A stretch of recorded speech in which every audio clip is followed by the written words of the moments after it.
I was planning on pausing and explaining things, but I can't even see it. Okay, I'll try my best. So, as you saw, installing from scratch took less than 4 seconds, and then it's up and running. So that's one of the goals we had. This was to be lightweight, easy to install. Gotta go quickly. At the topology screen, this is kind of a new feature of the new air control. There are multiple ways. This is basically, the goal is to give you an overhead view of the complete health of your network. And by doing this, we have 4 metrics for letting you monitor your network. As you see, we have these blue bars. The color of these tubes indicates the signal level. So blue being the highest, with red and yellow being lower. The second is the size of those tubes. The larger the tube, the higher the data rate, and the smaller the tube, the lower the data rate. And the third and fourth have to do with those moving circles. The larger the circles are, the more the data that is passing over that link currently. The faster those circles are moving, the better the latency is on that link. And the slower they're moving, the higher the latency is on that link. So we're trying to give you an overhead view of how the network is running without having to go through different screens and monitor links individually. We also have a similar list view, which is familiar if you've used air control before. We want to have all of the same functionality that air controllers have, as well as some additional features. The new air control will let you select multiple devices and upgrade firmware in batch. And this air controller, because it's aware of network topology by default or automatically, it automatically knows what devices are connected to what devices. So if you schedule a mass firmware update, say to an AP and 5 clients, it automatically updates all 5 clients, waits for them to reboot, and then updates the AP. This kind of shows coverage maps, which could be tied into what you requested. So I see that being a useful use case for air control. In addition to firmware updates, you can select multiple devices and change configuration. So you can update attributes of multiple devices at once. And one thing I forgot to mention, this has not been approved by our UI team yet, so forgive it being ugly. This is all done by an engineer, and there's a lot of things we need to do to make it pretty.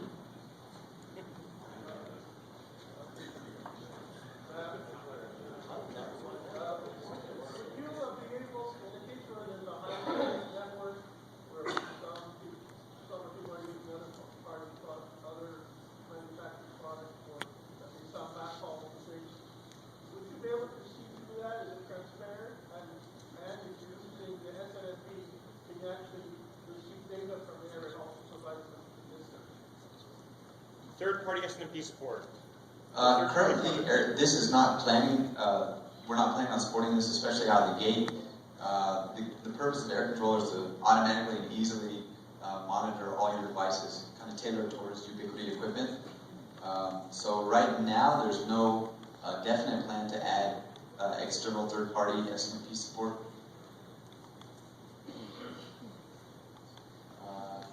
And I kind of missed that. Another thing that we wanted to show was that there's a way to split up the topology view. So if you're going to view multiple networks all on one large screen, that is possible. Will the GPS data from AirSync be able to be pulled into air control automatically to dynamically locate your access? Yes. Yes. Okay, he asked if the GPS data from GPS models will be able to automatically be pulled and load into air control and place it on a map. And yes, that's possible.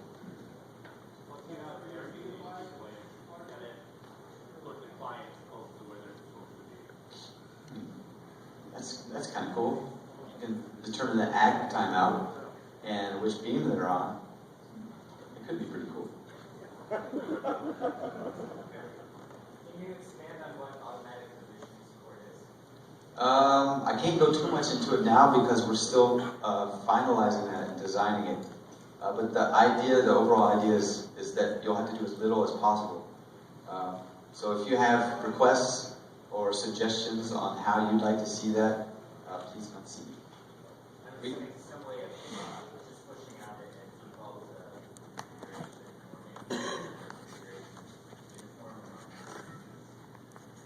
configuration. Yes. So we have a few ideas now, a few possibilities. Some are by using proprietary wireless driver options, and some are providing an easy way to flash multiple or configure multiple devices at once. But the overall goal is to make it easy. You pull it out of the box and it just works. So you can configure it centrally. Any chance for an API to integrate into, say, a third-party billing package to push that configuration to AirController, push that? Or scriptable? He asked if there's an API to integrate it into another billing solution, for instance. Is that what you're asking? Yeah. We don't have an API available for AirController yet. But you will. Well, I was about to say, I know it's been popular with air control, and so we know that. I don't have any details about the API yet, though.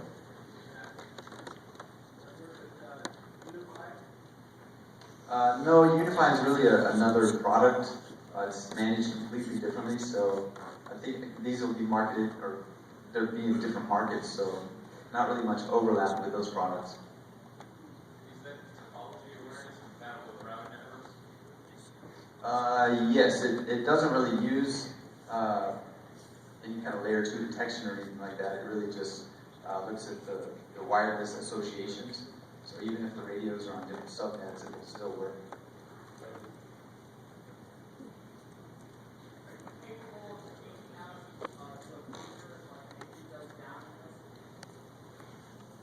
Can you repeat the question? Is it capable of taking a pager as an access point goes down? I mean, I'm not going to have a person watching this 24/7. I know we'll have it. He asked if it's possible to have a pager or alert a pager if something goes down. I know we'll have email alerts. As far as integrating with SMS service, I'm not sure yet. But I know it's possible to configure email to alert SMS devices. So it's a possibility. Your partner earlier alluded to the fact that AirVision was going to move more of a cloud-based system. Is AirController going to follow the same roadmap? And if so, are we going to be able to put VPN information into AirController to lead external networks? I think that he's asking if we'll have VPN, if we'll be able to add VPN support to AirController. And I think if that were to happen, we wouldn't actually do that through AirController, but you could definitely do it on the server itself. And then AirController would, of course, have access to those networks. So we can put AirController on web server? Yes. This is actually can be used as a standalone app or through a website. So.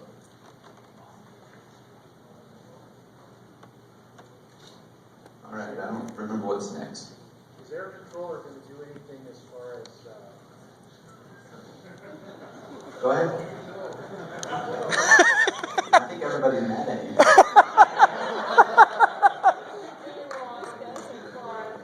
Was there feathers involved in that next slide? Go ahead, I'll ask you afterwards.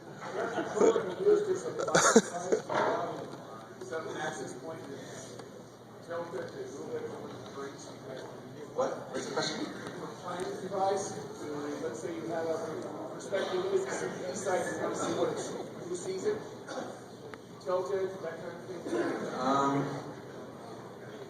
not sure we have that planned yet. That would be very helpful. We can really move fast with your stuff, so we're moving into territories, but I spent half my time figuring out elevation, stuff like that. Okay, see me after. So then the next product, is pretty self-explanatory. We now have PoE capable switches. There's the standard switches, supported VLANs, 8 gigabit ports, one 10100 management port. Two models. There's the standard tough switch, which has a standard DC port, and then there's the PoE tough switch, which has AC input, is rack mountable, and supports 8 PoE output ports of either 24 or 48 volts.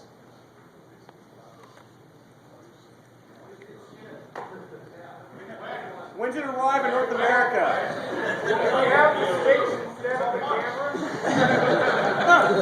We're hoping by the end of the year that will be.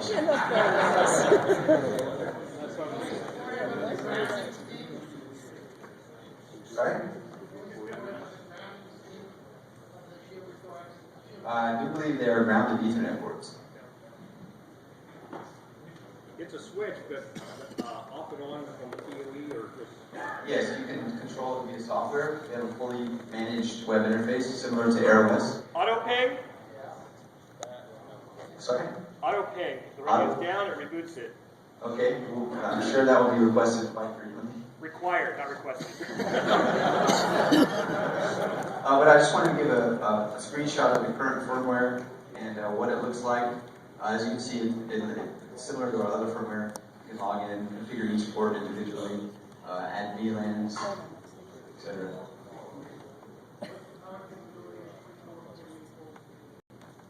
I'm sorry? How much power? What's the I'll have wattage? to check. I think I don't remember what the total amperage available is. If you remind me after, I'll look it up.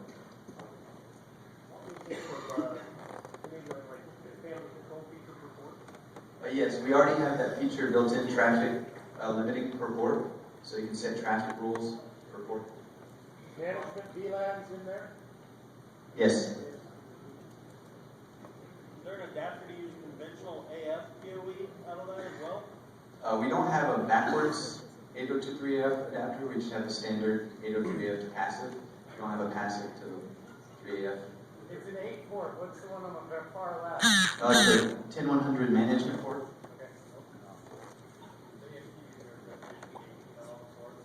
It supports jumbo frames. What do you guys define as jumbo frames? I don't remember exactly what the max was, but I think it's actual real jumbo frames, so not with the 2000 that we planned for Airmax. Yes.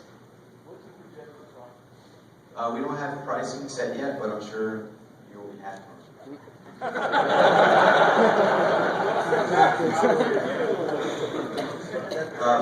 Max operating temperature, I'll have to look at these specs. Minimum? Sorry? Minimum operating temperature. Oh, negative 40C? I don't know, that's just a guess. Ask me after, I'll look at it. RSTP support? I know we support STP out of the gate. I'll have to check. I do believe that's supported by the hardware, so it's just a software change. SNMP? Yes, and along with the previous comment I made about our own bib, we'll definitely be exposing all of the switch SNMP info in our bib. Does it have voltage monitoring of the PoE ports? I don't think we can monitor the actual voltage.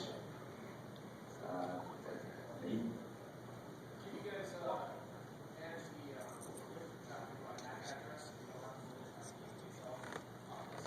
I don't believe it has that level of inspection to inspect the actual MAC addresses. I think you can just configure on a port-by-port basis. Is it powered by PoE? No, the PoE version has an AC input, so it has a power supply built in. Will we be able to default to Yes, should be. I think we should be able to support these devices. What's the use of the USB port? He's asking what's the use of the USB port. We have a couple of options now. We haven't added support for either of these yet, but just kind of throwing it around. You can have a USB device plugged in and back up the configuration to it, or possibly have a 3G device plugged into it so you can manage it remotely. Those are some ideas we're throwing around. On 8,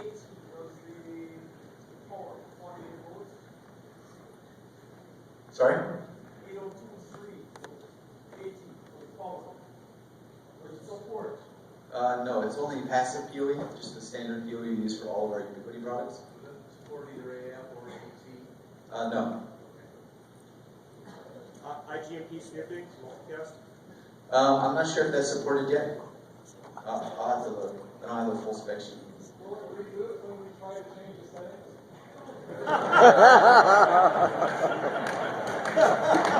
Well,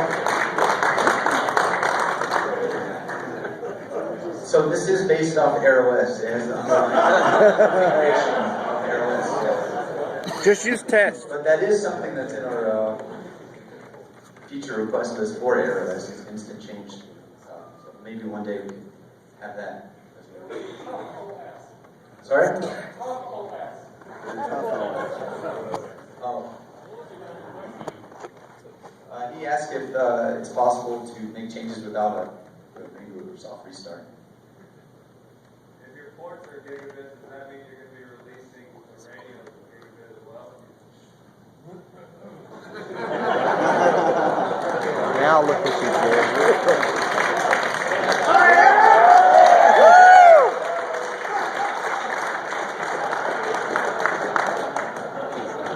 That was a plan. You have something for us?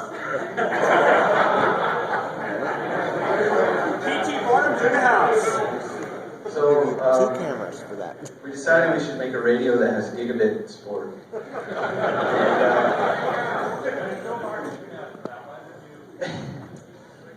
So this is our Rocket Titanium, which is also planned to ship before the end of the year.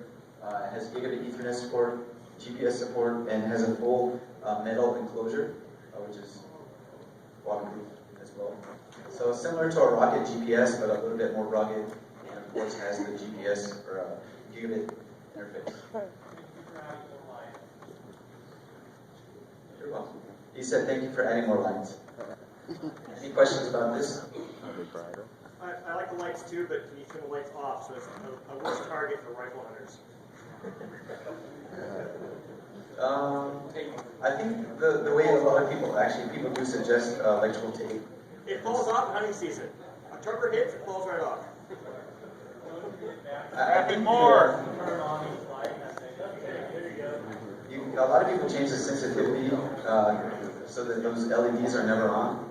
Is that just going to snap into that new, or is it going to, does that cover come It off? snaps on, so the rocket will snap on, the connectors will connect to the antenna, and then that shroud part snaps on. Okay. So it seals it. There's the shroud on this, that grand on that.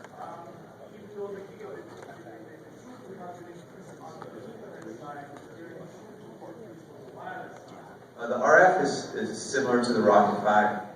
So I would say 150, 160. Similar to the Rocket 5. Isn't there a bottle that did that Airmax that port before?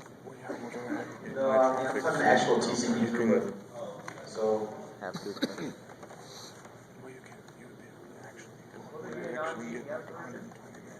you can disable GPS.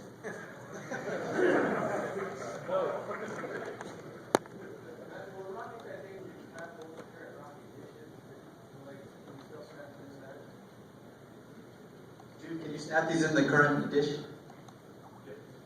Yes.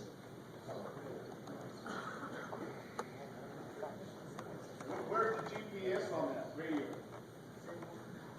Similar to the regular rocket, there are 3 SMA connectors at the top. Can you integrate it so you don't have something sticking off the Like in the plastic on top of your new little thing, or something. He says the GPS is underneath the door. That's Jude, our mechanical engineer.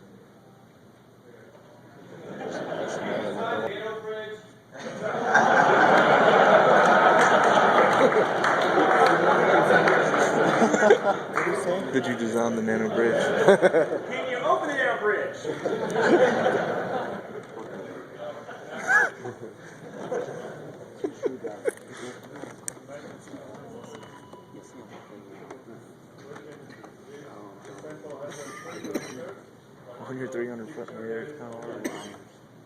That's just that was just a mock-up.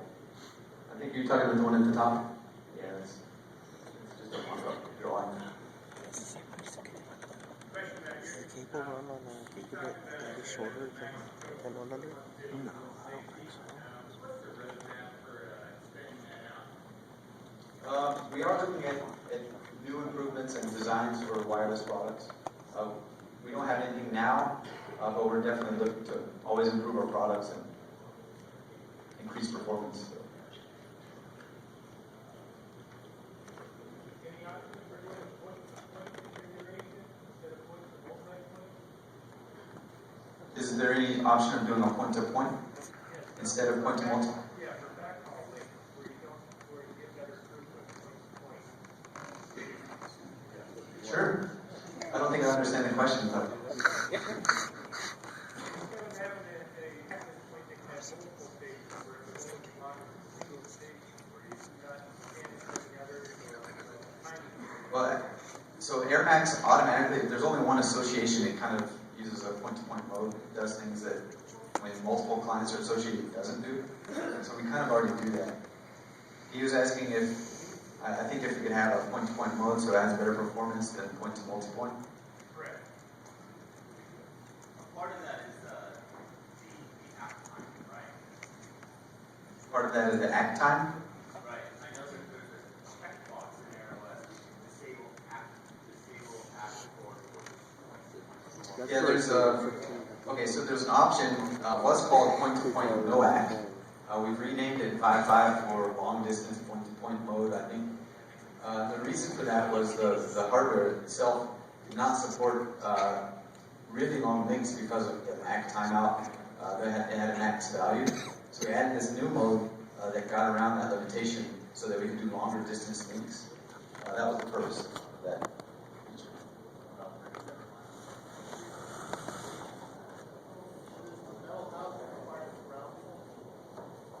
I'm sorry? Does it require grounding? I think it's still grounded the same way through the Ethernet. I don't think there's any special grounding on the actual enclosure itself.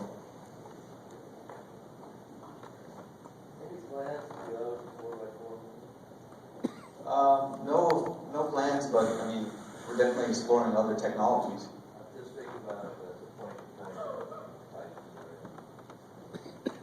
He's asking if we're exploring 4x4.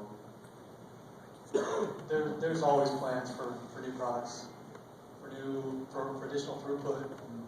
Yeah, definitely. Any license plans? Let's actually wrap up real quick. My stomach's growling. It's time to eat. Oh, sorry. So it is actually time to eat. We'll get Matt back up here,